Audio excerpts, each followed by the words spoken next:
السلام علیکم پیارے ویورس، آج کا جو ہمارا ٹاپک ہے ہزار داستان الف لیلا۔ چلیے سٹارٹ کرتے ہیں۔ بسم اللہ الرحمن الرحیم۔ آغاز داستان۔ اگلے زمانے میں پارس کی حکومت بڑے زوروں پر تھی۔ گرد و نواح کے بہت سے جزیرے بھی اس کے ماتحت تھے، جس کی وجہ سے سلطنت بڑی وسیع تھی۔ وہاں کا بادشاہ بڑا عادل تھا، جس کے پاس مال و زر بے شمار تھا۔ تمام رعایا بادشاہ سے بہت خوش تھی۔ اس کی سلطنت کا بسیرا گویا موسم بہار کی آغوش موجود تھا۔ اس بادشاہ کے 2 بیٹے تھے۔ بڑے بیٹے کا نام شہریار اور چھوٹے بیٹے کا نام شاہ زمان تھا۔ باپ کی وفات کے بعد شہزادے شہریار نے عنان حکومت سنبھالی اور چھوٹے بھائی کو بہت سی فوج و خزانہ دے کر ملک تار کی حکومت دی۔ شاہ زمان بڑے بھائی کا شکر بجا لا کر رخصت ہوا اور دونوں امن و چین کی زندگی بسر کرنے لگے۔ ایک دفعہ شہریار نے اپنے بھائی کو بلایا۔ شاہ زمان نے وزیر اعظم کو کاروبار حکومت سونپا اور خود بھائی سے ملنے کے لیے سفر پر روانہ ہوا۔ راستے کے پہلے خیام میں کافی رات گزرنے کے بعد کسی ضروری کام کے یاد آنے پر واپس آنا پڑا۔ چنانچہ رات کو 2 ملازمان خاص کے ہمراہ چپ چاپ محل میں داخل ہوا۔ وہاں پہنچ کر اس نے ایک نہایت دلخراش نظارہ دیکھا کہ اس کی ملکہ اپنے غلام کے ساتھ محو خواب ہے۔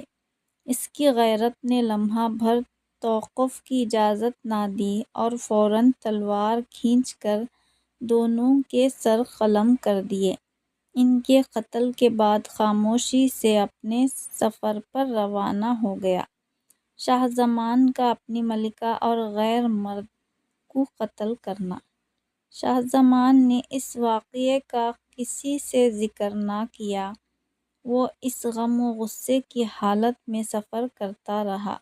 ملکہ کی بدکاری کا دل پر اتنا گہرا اثر ہوا کہ طبیعت ہر وقت مغموم اور اداس رہنے لگی۔ القصہ تمام راستہ اسی رنج و الم میں کٹا۔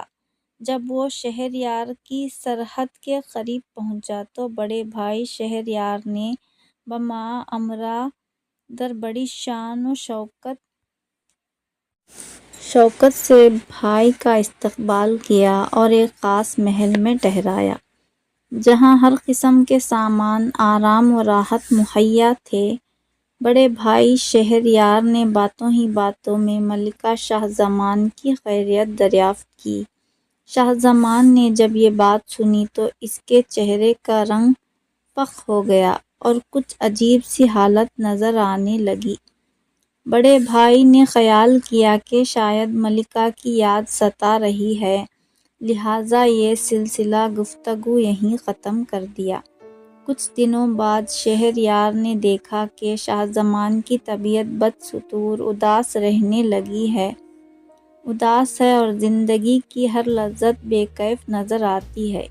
جب شہریار اپنے چھوٹے بھائی کو آزردہ دیکھتا تو خود بھی شکستہ خاطر ہو جاتا۔ جب بھائی سے ناسازی طبیعت کے متعلق دریافت کرتا تو شاہ زمان ادھر ادھر کی باتوں میں ٹال دیتا۔ اگر شہریار سیر و شکار کے لیے کہتا تو وہ کوئی اور بہانہ کر دیتا۔ ایک دن شہریار نے شاہ زمان سے کہا کہ تم آج میرے ساتھ سیر و شکار کے لیے چلو، تمہیں فراحت حاصل ہوگی۔ لیکن شاہ زمان نے ناسازی طبیعت کا عذر پیش کیا۔ ناچار شہزادہ شہریار اپنے مصاحبین کے ہمراہ سیر و شکار کو روانہ ہوا۔ شاہ زمان اپنے کمرے کے دروازے بند کر کے چپ کر ایسی جگہ بیٹھ گیا جہاں سے شہزادہ شہریار کے باغ کے چار کونے صاف نظر آئیں۔ رات کے وقت اچانک شہریار کے محل کا چور دروازہ کھلا اور 20 عورتیں پرتکلف لباس پہنے باغ کے درمیان پہنچ گئی، جنہیں شہزمان اچھی طرح دیکھ رہا تھا، لیکن شہزادہ شہزمان خود ایسی جگہ بیٹھا ہوا تھا کہ باغ سے کوئی شخص اسے دیکھ نہیں سکتا تھا۔ ان سب عورتوں میں سے 10 نے اپنا لباس اتار دیا۔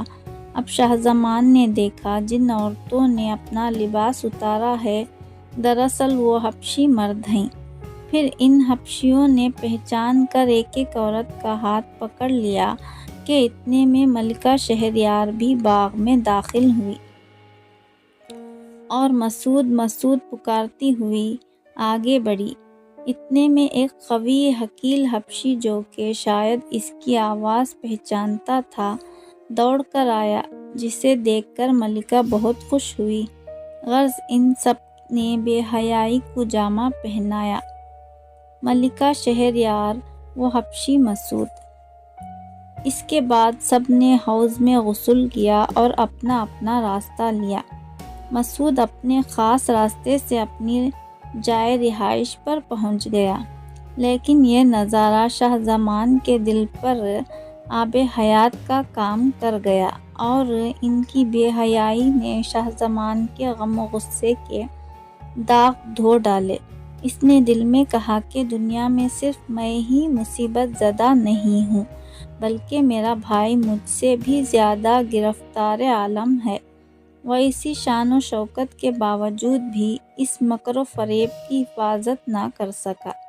شہزمان نے سمجھ لیا کہ عورتوں کی فطرت ہی ایسی ہے اور بے حیائی ان کی رگ رگ میں داخل ہے، لہٰذا اس کا سارا غم جاتا رہا اور اسے یقین ہو گیا کہ عورت اپنے شوہر سے خیانت کرتی ہے، لہٰذا اس نے فوراً سامان خورد نوش طلب کیا اور خوب سیر ہو کر کھایا۔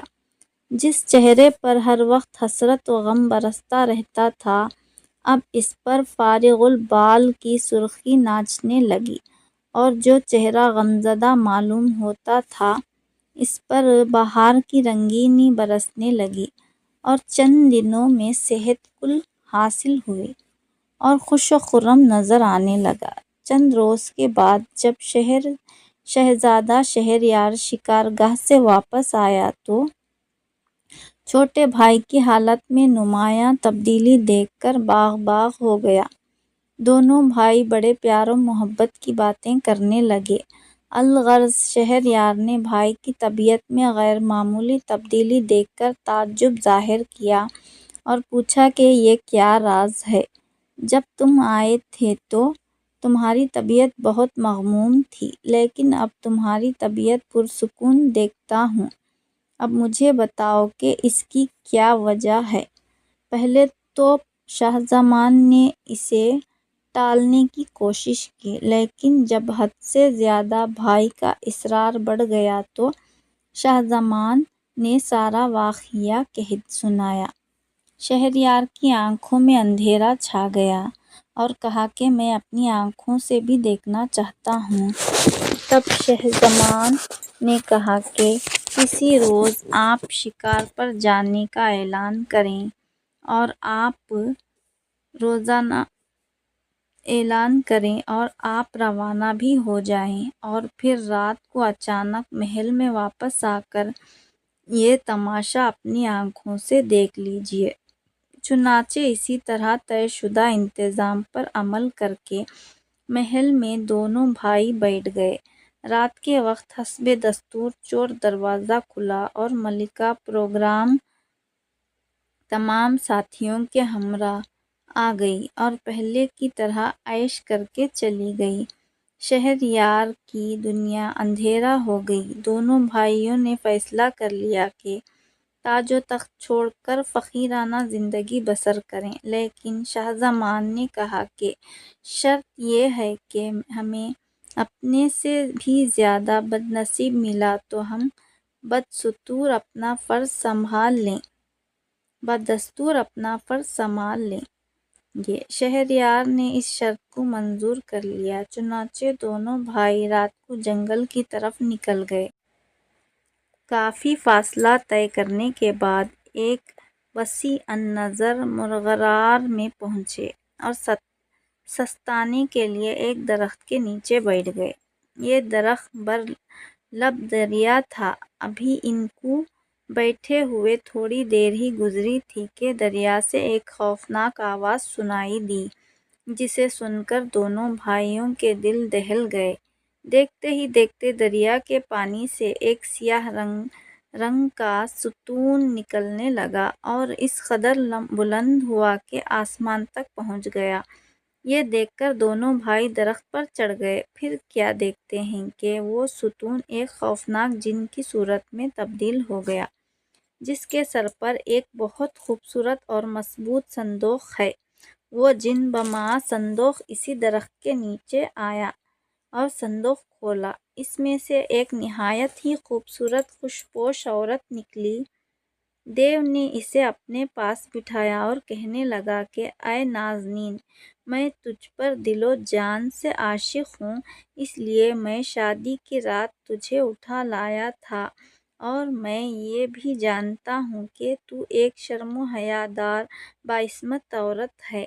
اس وقت مجھے نیند آ رہی ہے، میں چاہتا ہوں کہ تھوڑا سا آرام کر لوں۔ یہ کہہ کر دیو اس عورت کے زانوں پر سر رکھ کر سو گیا اور خراٹے لینے لگا۔ نازنین اور جن۔ اچانک اس عورت کی نظر دونوں شہزادوں پر پڑی، جہاں یہ دونوں بھائی بیٹھے تھے۔ فوراً اشارے سے عورت نے بلایا کہ نیچے اتر آؤ، ورنہ میں ابھی دیو کو جگاتی ہوں۔ شہزادوں نے اشارے کیے کہ ہمیں معاف کر دو۔ دیو کا سر عورت نے آہستہ سے زمین پر رکھا اور انہیں دھمکی دی کہ میرے پاس آؤ ورنہ تمہیں مار دوں گی۔ یہ سن کر وہ چپکے سے اتر کر عورت کے پاس آئے۔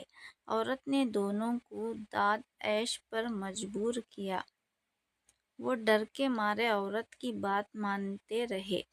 فراغت کے بعد عورت نے دونوں کی انگوٹھیاں لے لیں اور صندوق سے ایک دھاگا نکالا جس میں بہت سی انگوٹھیاں تھیں، ان کو بھی اس میں پرو لیا اور کہنے لگی کہ یہ بے وقوف دیو ہے، یہ اپنے انتظام پر خوش ہے، لیکن اس کی کڑی نگرانی کے باوجود بھی بمعہ تمہارے آج تک پورے 300 نوجوانوں سے مل چکی ہوں، جن کی یہ انگوٹھیاں بطور نشانی میرے پاس موجود ہیں، اور یہ کمبخت دیو مجھے سمندر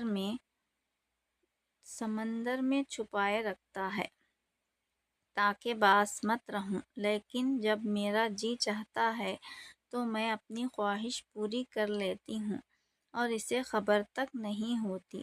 اس کے بعد اس نے شہزادوں کی طرف اشارہ کیا کہ اب کہیں بھاگ جاؤ، اور خود اپنی جگہ پر آ کر بیٹھ گئی۔ یہ واقعہ دیکھ کر شہزادے بہت حیران ہوئے اور حسب وعدہ یہ سوچ کر کہ اس دیو کو مصیبت ان سے زیادہ ہے، اپنے دارالحکومت کی طرف متوجہ ہوئے۔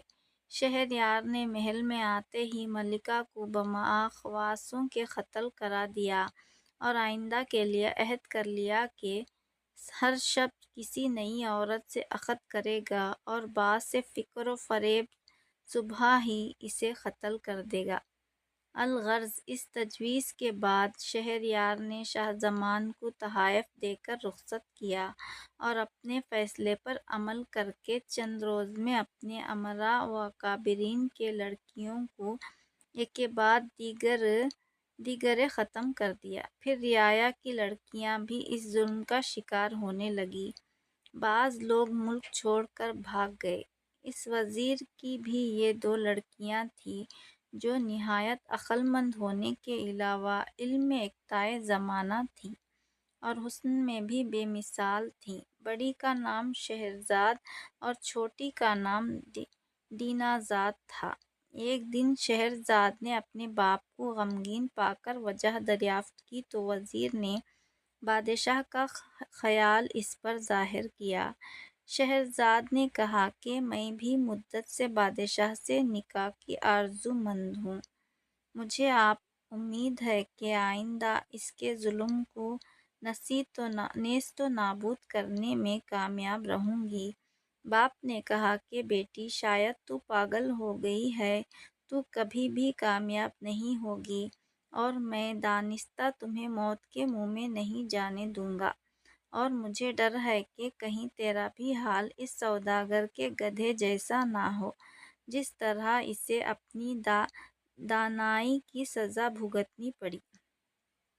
شہرزاد نے کہا کہ ابا حضور، مجھے اس گدھے کی حکایت سنائیے کہ وہ کیا ہے، اور وزیر نے یوں بیان کرنا شروع کیا۔ نادان گدھا اور بیل۔ ایک سوداگر بڑا مالدار تھا جو جانوروں کی بولی سے اچھی طرح واقف تھا۔ ایک دن اس نے مویشی خانے میں گدھا اور بیل کو آپس میں باتیں کرتے سنا۔ بیل نے گدھے سے کہا، تم خوش قسمت ہو، اور میں سارا دن ہل چلاتا ہوں اور تم مزے میں رہتے ہو۔ گدھے نے کہا کہ میرا کہنا مانو تو تم بھی آرام پاؤ گے، کل کام کے وقت بیمار بن جانا تو مالک تم سے کام نہ لے گا۔ بیل نے خوش ہو کر تجویز پر پورا عمل کرنے کا یقین دلایا۔ گدھے اور بیل کی بات چیت۔ سوداگر نے ان دونوں کی باتیں سن لی اور چپ رہا۔ دوسرے دن ملازم نے بیل کے بیمار ہونے کی اطلاع دی۔ سوداگر مسکرایا اور کہا کہ آج گدھے کو لے جاؤ۔ نوکر گدھے کو لے گیا اور شام تک کام لیا۔ رات کو جب گدھا آیا تو بیل نے بہت شکریہ ادا کیا، اور تمہاری تجویز خوب رہی اور مجھے آرام کرنے کا موقع مل گیا۔ گدھا دن بھر کی مشقت سے چور چور تھا۔ اس وقت تو چپ رہا، لیکن جی میں سوچتا رہا کہ اچھی نصیحت کی کہ خود بلا میں پھنس گیا۔ وزیر نے یہ قصہ بیان کر کے شہرزاد سے کہا کہ بیٹی تو بھی اس ناصح گدھے کی طرح اپنے آپ کو مصیبت میں مبتلا کرنا چاہتی ہے۔ لڑکی نے کہا کہ میں جو ارادہ کر لیا ہے اسے ضرور پورا کروں گی۔ وزیر نے کہا کہ کہیں ایسا نہ ہو کہ مجھے تم سے وہی سلوک کرنا پڑے جو اس سوداگر نے اپنی بیوی سے کرنا پڑا تھا۔ اس سوداگر کو اپنی بیوی سے کرنا پڑا تھا۔ شہرزاد نے کہا، آپ مجھے سوداگر کی حکایت سنائیے اور یہ بھی بتائیے کہ اس گدھے کا کیا ہوا۔ وزیر نے کہا کہ اگلے روز صبح سویرے سوداگر مویشی خانہ پہنچا تاکہ گدھا اور بیل کا معاملہ دیکھے۔ آج اتفاقاً اس کی بیوی بھی ساتھ تھی۔ اس روز گدھا بیل سے پوچھ رہا تھا کہ آج کیا کرو گے؟ بیل نے کہا، آج بھی میں بیمار رہوں گا۔ تو گدھے نے کہا کہ بہت نہیں، ایسا غضب نہ کرنا، مالک کہہ رہا تھا کہ اگر بیل تندرست نہ ہوا تو اس کو ذبح کر دیا جائے گا، اس لیے بہتر یہی ہے کہ آج اچھی طرح اپنے کام پر چلے جاؤ ورنہ جان کا خطرہ ہے۔ سوداگر یہ سن کر ہنس پڑا۔ اس کی بیوی نے متعجب ہو کر پوچھا، آپ کیوں ہنستے ہو؟ سوداگر نے جواب دیا کہ بیل اور گدھے کی باتوں پر ہنسی آ گئی۔ تو بیوی نے دریافت کیا، ان میں کیا گفتگو ہوئی؟ سوداگر کہنے لگا، یہ ایک راز ہے، اگر میں ظاہر کر دوں گا تو اس میں میری جان کا خطرہ ہے۔ بیوی نے اصرار کیا اور کہنے لگی کہ تم بہانے کرتے ہو، اگر صحیح بات نہ بتاؤ گے تو میں اپنے آپ کو قتل کر دوں گی۔ سوداگر نے ہر چند اس کو سمجھانا چاہا، لیکن وہ اپنی ضد پر اڑی رہی اور ساتھ ہی رونا پٹنا شروع کر دیا۔ سوداگر دیکھ کر پریشان ہوا کہ اگر اس کو بتاتا ہوں تو میری زندگی پہ حرف آتا ہے، نہیں بتاتا تو جان کھوتی ہے۔ اس فکر میں کھڑا تھا کہ کتے نے مرغ سے کہا، تو آج بھی اپنی مرغیوں سے بدمستی کر رہا ہے؟ مرغ بولا، کیوں، آج کیا بات ہے؟